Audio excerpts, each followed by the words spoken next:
Мына бүгүн Кудай буйрса, Кудай Таала насип кылып Сапат деген кочкорубуз түпкө инибиз Саматка кетип атат. Баасы $80.000 болду. Рахмат. Алла берекесин берсин, Самат. Акча силерге буйрсун.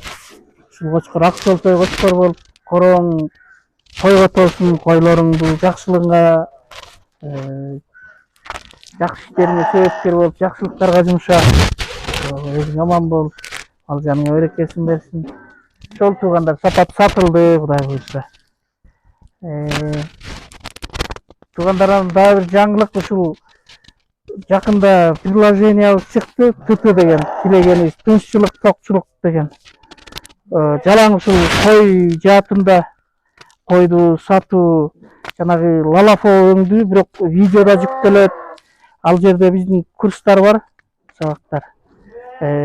Жаңы ыкмада жакшы ыңгайлаштырып чыгарып беришти балдар. Ушул жакынкы күндөрдө презентациясы болот. Ошол программада жүктөп алыңыздар. Келечекте чарбаларыбызга өсүшүнө, өнүшүнө, малыбызды сатканга эң керектүү программа. Ошол чоң рахмат барыңыздарга.